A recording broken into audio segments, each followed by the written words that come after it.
Okay, thank you to all of my listeners out there that have called in. We're thanking you for your support of Reaching Your Destiny talk show. I thank you very, very much, Atlanta.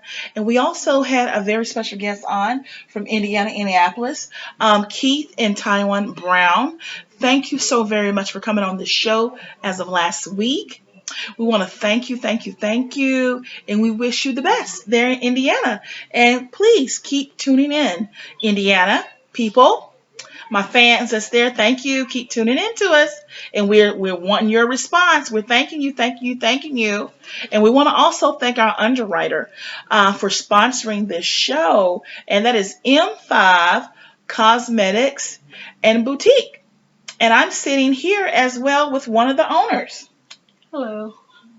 Miss Marisaya. And I thank you, thank you, thank you for their wonderful makeup that I have on tonight. It's all natural. It's minerals and herbs and vitamins. And they make me look pretty decent and make me look nice, I think. Thank you. Yeah. And their clothing boutique is awesome. If you're in the Atlanta area, you need to patronize them. They're a small business and they're a family business as well. And I want to thank them for all they have done and their support. And they're going forth taking on this project to being one of my major underwriters for this show. And we was talking about voter suppression. We had some technical difficulties a little earlier, and we're continuing about voter suppression in America, especially in for Black people. Mm-hmm. Okay, and a lot of people was asking earlier on when we had people calling in as of last week. They was wanting to know about about voter suppression, and I told them that you tune into this week's show, and we're going to get into it, and we're going to get a little bit more into it. We're at the tail end of the show here, so therefore, if you're just tuning in, this is my guest, Miss Marisania Green. She's a law-abiding citizen. She's also a activist, social change activist as well. She just graduated from college, and she's going into social work, correct? Mm-hmm. All right, wonderful. And we've been talking about the upcoming election. We've been talking about a lot of things. And one thing that we're getting ready to hit is concerning voter suppression. How it has been made a very, very, wow, impact in Black America. Mm-hmm. One of the tactics that they have used over the years in regarding to making for sure Black people don't vote. And Marisani, before I get a little bit into it, what do you think right now about voter suppression?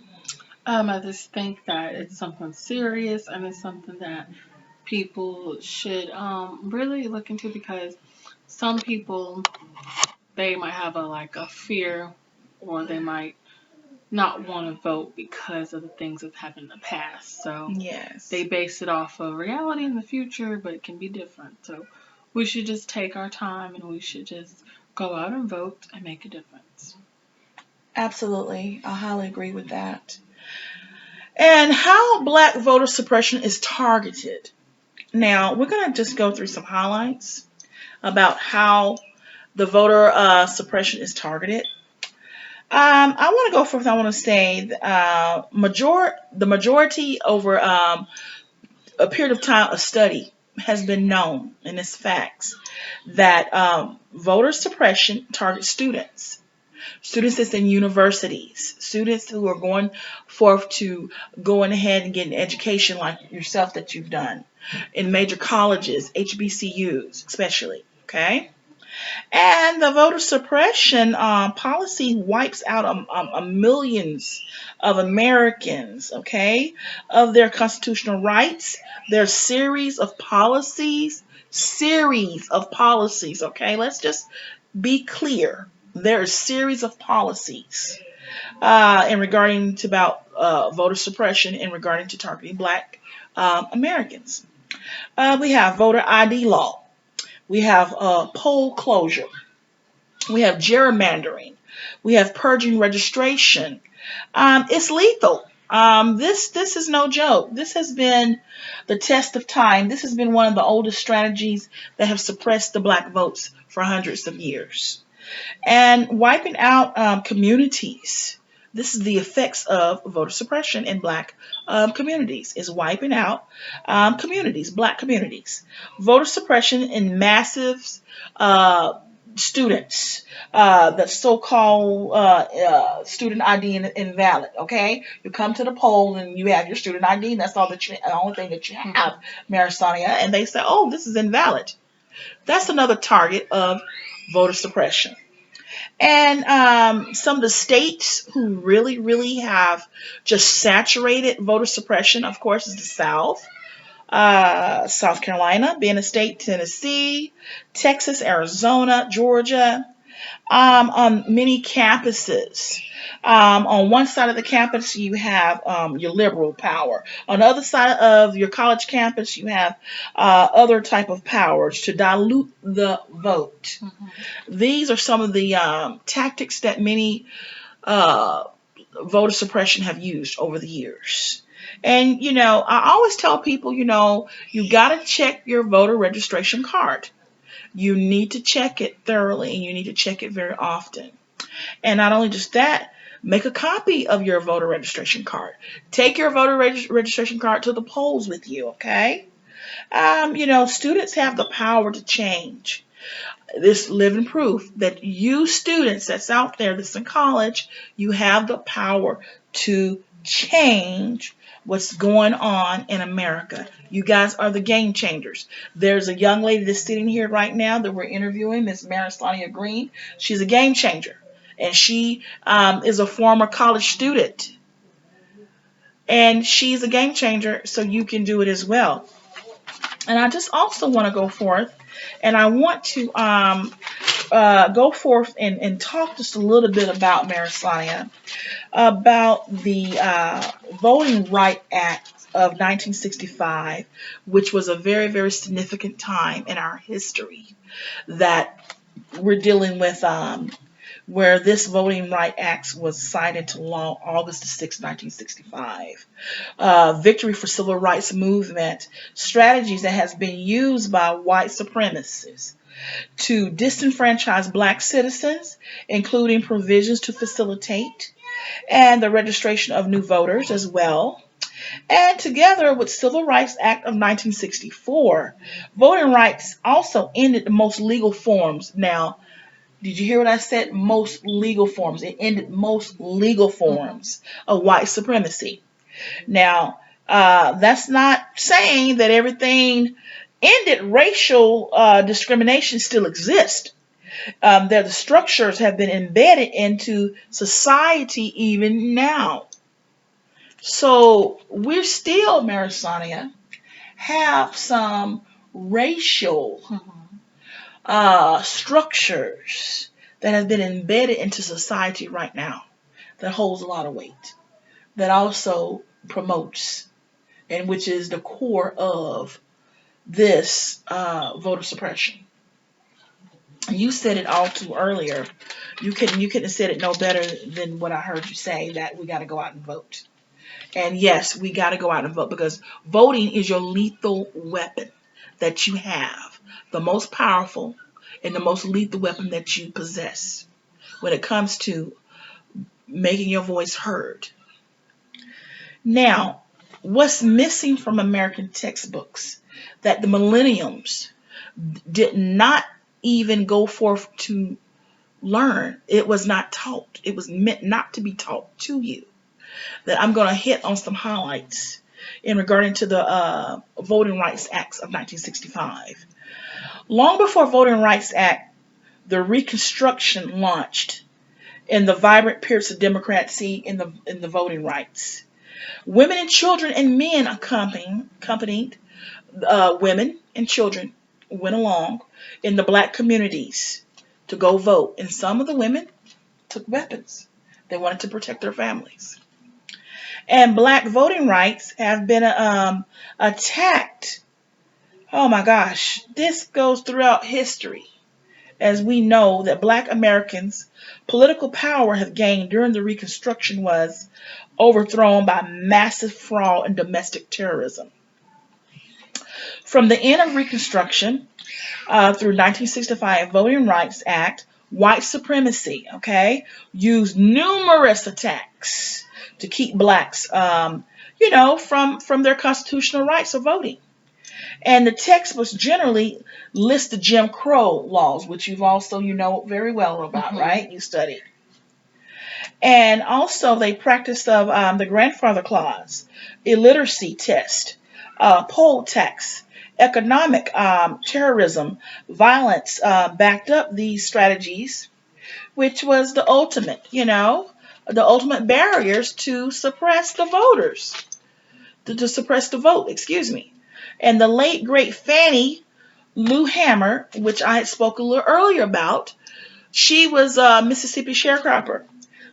She endured so many tortures, tactics, criticized, humiliated, ostracized, oppressed, depressed, however you want to slice the pie.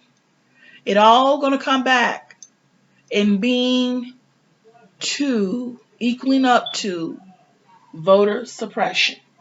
She was suppressed in trying to vote. She was kicked off the sharecropper's land, all because she wanted to exercise her constitutional right to go out and to vote. And, wow. When she took that test for registration in 1962, oh, wow. Our people have been through hell and back in regarding to this. They've been humiliated. They've been ostracized. They've just been, degraded in many, many ways when it comes to exercising our constitutional rights of voting. And it's no surprise because this has been the history of time. The modern voting rights struggle has deep roots in the rural South. Okay, in 1944, the NAACP won a landmark case of Smith and Allwright, ruling white, primary. Now, the federal government, they played there was contradictory role in the fight for voting rights. And the students, nonviolent, coordinating committees, which was the initials as the SNCC's voter registration was organized. Fundamentally, they changed our country, and both because what they did and how they did it. So we thank God for the students of nonviolent coordinating communities. Right, Miss Marisania? Right. The SNCC upended traditional ideas, okay, about who was qualified to vote. And the SNCC sought not only black, access and everything to vote, but to transform the voting and to go forth to make a change. And they made a change. The Black Panther symbol was used in Loudoun County, Alabama. The federal protection for voting rights is still necessary, individuals. Please understand this. The federal protection for voting rights is still necessary. In July 2013, deeply divided in the United States Supreme Court, which, it was, oh my God, the Rights Act in Shelby County versus Holder. The Civil Rights Voting Writing Acts removed most forms. Okay, let's be clear again. It removed most forms of legal discrimination against Afro Americans, but did not bring immediate end to the legacies of slavery and the Jim Crow laws. So the fight must keep continuing, Marisania. The fight must go on. They fought then, and we must continue to fight now.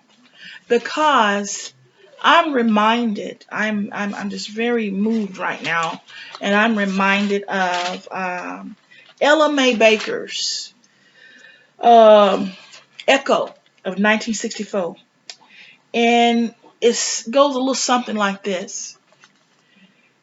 Until the killing of black men and the black sons of black mothers is important as the killing of white men of sons of white mothers, there still is unrest.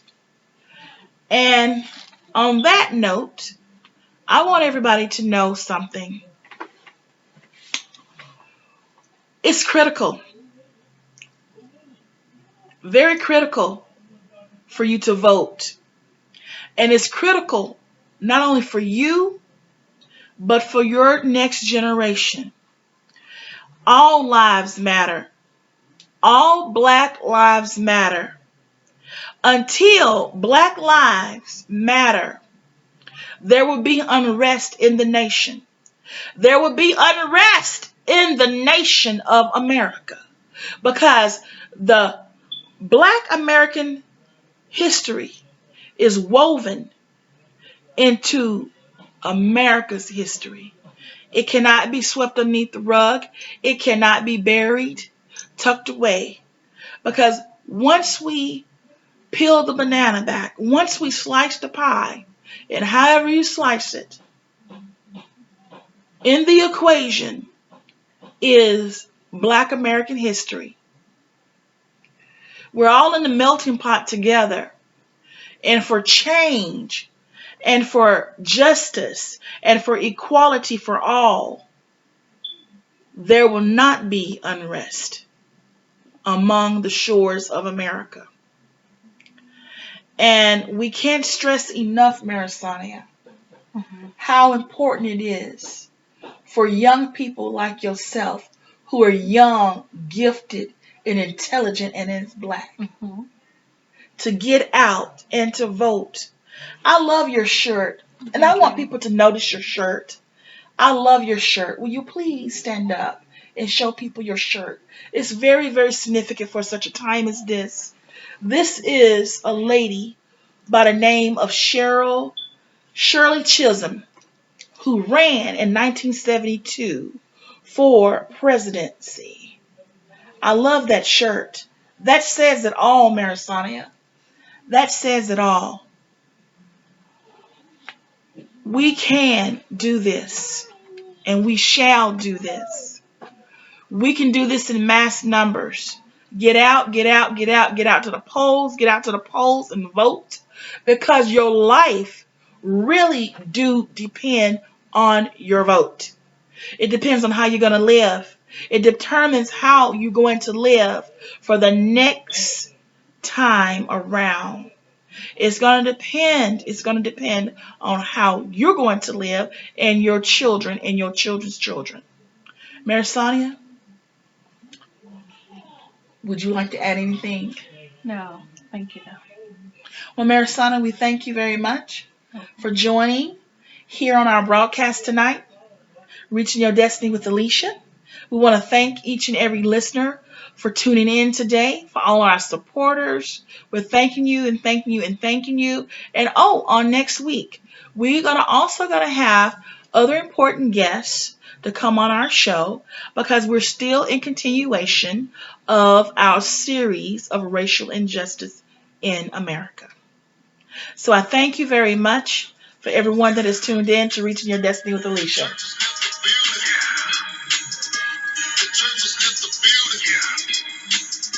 The churches left the building, laying in my bed. Just kept tossing, turning, a hole in my soul. For the ones who left before me, my mind be steady wondering how many passed the test. Who gave their life to God before that final rest? See, Jesus said it best. Go into the world, let's make disciples, teaching them about time.